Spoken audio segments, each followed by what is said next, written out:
और ये जो डिस्टेंस है इसे हम u से बोलते हैं, और u की जो वैल्यू हमें दे रखी है वो दे रखी है मेरे प्यारे दोस्त 5 सेंटीमीटर।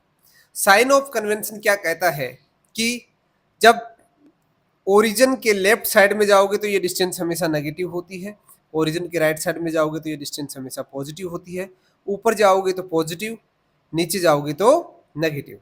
अब प्यारे दोस्त यहाँ पर बताइए आप, u की जो वैल्यू है पॉजिटिव होगी या नेगेटिव?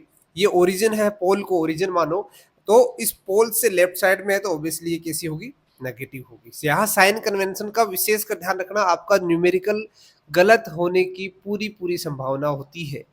आप यहाँ पर साइन कन्वेंशन को विशेष कर यूज करें। आपने काफी पढ़ा है, वहां पर आपने कोऑर्डिनेट सिस्टम पढ़ा है, तो उसमें आप पॉजिटिव नेगेटिव के बारे में अच्छे से जानते हो। अब देखो नेक्स्ट पार्ट क्या कहता है, which is having radius of curvature, यानी जो हमारा ये मिरर है इसका जो रेडियस ऑफ कर्वेचर है वो 10 सेंटीमीटर है। प्यारे दोस्त आपको यहाँ से अनुमान तो लग गया होगा, u हमारा 5 सेंटीमीटर है, मीन्स इसका जो डबल है वो इसका सेंटर ऑफ कर्वेचर मिलेगा।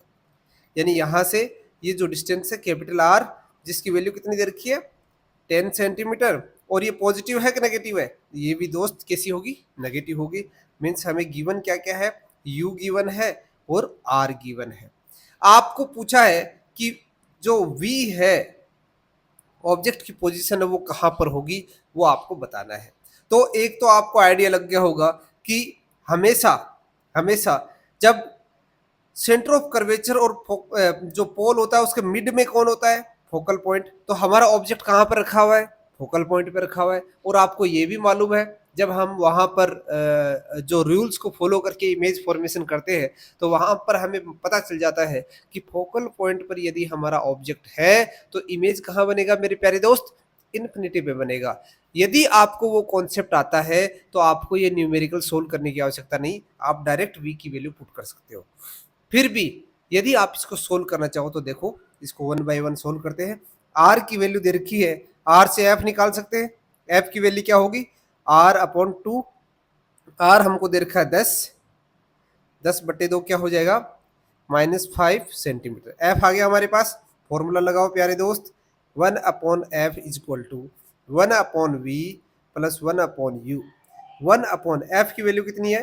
-5, v हमें फाइंड आउट करना है, u कितना दे रखा है? ये भी -5।